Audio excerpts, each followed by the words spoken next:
ദേശാഭിമാനി മുഖപ്രസംഗം 2024 ജൂലൈ 31. മരണത്താഴ്വരയിലേക്ക് മാഞ്ഞുപോയവർ. രൗദ്രഭാവം പൂണ്ട പ്രകൃതിയുടെ താണ്ഡവത്തിൽ സകലതും നഷ്ടപ്പെട്ട് ജീവനു വേണ്ടി കേഴുന്നവരുടെ വേദന വിങ്ങിയ പുലർച്ചയിലേക്കാണ് ചൊവ്വാഴ്ച നാട് ഞെട്ടിയുണർന്നത്. കേരളം കണ്ട ഏറ്റവും വലിയ പ്രകൃതി ദുരന്തം. പാതി മുറിഞ്ഞ നിദ്രയിൽ നിന്ന് മരണക്കയത്തിലേക്ക് ഒലിച്ചുപോയ 100-ലധികം പേർ. കലിതുള്ളിയ പെരുമഴയുണ്ടാക്കിയ ഉരുൾപൊട്ടൽ വയനാട് ജില്ലയുടെ ഒരു പ്രദേശത്തെ ആകെ ദുരന്തക്കടലിലാഴ്ത്തി. ചൊവ്വാഴ്ച പുലർച്ചെ 2 തവണയുണ്ടായ ഉരുൾപൊട്ടലിൽ മേപ്പാടി പഞ്ചായത്തിലെ മുണ്ടക്കൈ ഗ്രാമവും ചൂരൽമല ടൗണും നാമാവശേഷമായി.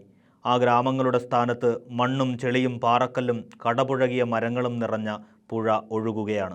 അവിടെ ഉണ്ടായിരുന്ന കെട്ടിടങ്ങളും വീടുകളുമൊന്നുമില്ല. സംഭവമറിഞ്ഞ് ഓടിയെത്തിയവർക്കും രക്ഷാപ്രവർത്തകർക്കും മുണ്ടക്കൈ ഗ്രാമത്തിലേക്ക് കടക്കാൻ പാലവും ഉണ്ടായിരുന്നില്ല.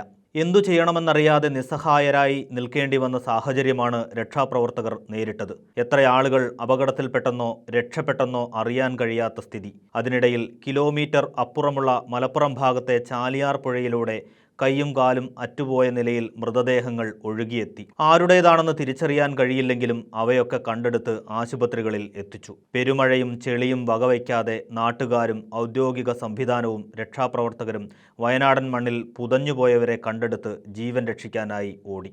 പുലർച്ചെ 2ഓടെയാണ് ആദ്യ ഉരുൾപൊട്ടലുണ്ടായത്. മണ്ണിനടിയിൽപ്പെട്ടവരെ എങ്ങനെയെങ്കിലും രക്ഷിച്ചെടുക്കാൻ ശ്രമിക്കുന്നതിനിടയിൽ പുലർച്ചെ 4ഓടെ വീണ്ടും ഉരുൾപൊട്ടി മണ്ണും വൻപാറകളും മരങ്ങളും കുത്തിയൊഴുകി വന്നു. വീടുകളും കെട്ടിടങ്ങളും മണ്ണിൽ അമർന്നു. ഗ്രാമത്തെ ആകെ ചെളി മൂടി. 400-ൽ പരം കുടുംബം ഇവിടെ താമസമുണ്ടായിരുന്നു. 200-ൽ പരം വീട് ഒലിച്ചുപോയി എന്നാണ് പ്രാഥമിക വിവരം. കൂടാതെ വിനോദസഞ്ചാരികളായി എത്തിയവരും ഉണ്ടായിരുന്നു. എല്ലാം വിഴുങ്ങിയ മണ്ണിൻ്റെ നിറമുള്ള പുഴ 3 ഇരട്ടി വീതിയിലാണ് പിന്നീട് ഒഴുകിയത്. Vellarmala government vocational higher secondary school, വീടുകൾ, ദേവാലയങ്ങൾ എന്നിവയൊക്കെ ഉണ്ടായിരുന്ന സ്ഥാനത്ത് ചെളി മാത്രം. 2 കിലോമീറ്റർ സമാനതയില്ലാത്ത കെടുതിയുണ്ടായി. രക്ഷാപ്രവർത്തനം എവിടെ നിന്ന് തുടങ്ങണമെന്ന് പോലും തീരുമാനിക്കാൻ പ്രയാസപ്പെട്ട ദുരന്തം. 2019-ൽ മലയിടിഞ്ഞ് 17 പേർ മരിച്ച പുത്തുമലയിൽ നിന്ന് കിലോമീറ്ററുകൾ മാത്രം അകലെയാണ് ഇത്തവണ അപകടമുണ്ടായത്. 60ഓളം പേർ ഉരുൾപൊട്ടലിൽ മരിച്ച കവളപ്പാറയും സമീപത്താണ്. 2020-ലും ഈ പ്രദേശത്ത് മണ്ണിടിച്ചിൽ ഉണ്ടായിരുന്നു. മേപ്പാടിയിലെ പുത്തുമല, മുണ്ടക്കൈ, ചൂരൽമല ഭാഗങ്ങളിൽ ഞായർ മുതൽ കനത്ത മഴയായിരുന്നു. പുത്തുമലയിലും കവളപ്പാറയിലും ഉരുൾപൊട്ടിയ 2019 ആഗസ്റ്റ് 8-ന് രേഖപ്പെടുത്തിയ മഴയുടെ അടുത്തുവരും കഴിഞ്ഞ ദിവസങ്ങളിൽ പെയ്ത മഴ. അതിനാൽ ജാഗ്രതാ നിർദ്ദേശങ്ങളും മുൻകരുതലുകളും ഉണ്ടായിരുന്നു. മുണ്ടക്കൈ പുഞ്ചിരിമെട്ടത്ത് മണ്ണിടിച്ചിലും വെള്ളപ്പാച്ചിലും ഉണ്ടായതിനാൽ ഇവിടെ താമസിച്ചിരുന്ന 40ഓളം കുടുംബം മാറി താമസിച്ചിരുന്നു. 15 പേരടങ്ങുന്ന 4 ഗോത്ര കുടുംബത്തെ Vellarmala government vocational higher secondary സ്കൂളിലേക്ക് മാറ്റി.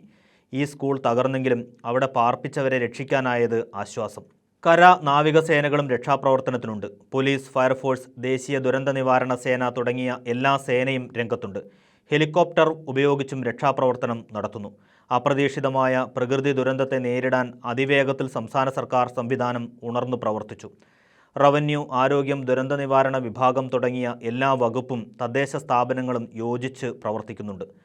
കൺട്രോൾ റൂമുകൾ ആരംഭിച്ചിട്ടുണ്ട്. ചൂരൽമലയിൽ താൽക്കാലിക ആശുപത്രി പ്രവർത്തനം ആരംഭിച്ചു. ജില്ലയിലെ ആശുപത്രികളിൽ അധിക സൗകര്യങ്ങളൊരുക്കി. കോഴിക്കോട്, കണ്ണൂർ, തൃശൂർ മെഡിക്കൽ കോളേജുകളിൽ നിന്നുള്ള സംഘവും എത്തി. ദുരിതമനുഭവിക്കുന്നവരെ എല്ലാ വിധത്തിലും സഹായിക്കാൻ ഏവരും ഒരുമിച്ചിറങ്ങണമെന്ന മുഖ്യമന്ത്രി പിണറായി വിജയൻ്റെ അഭ്യർത്ഥന കേരളം ഏറ്റെടുക്കുകയാണ്. ദുരിതാശ്വാസ നിധിയിലേക്ക് കഴിയാവുന്ന സംഭാവനകൾ നൽകണം. പ്രളയകാലത്ത് മലയാളികളുടെ ഒരുമ നാം കണ്ടതാണ്. വിവിധ സംസ്ഥാനത്തു നിന്നും സഹായ വാഗ്ദാനം എത്തിയിട്ടുണ്ട്.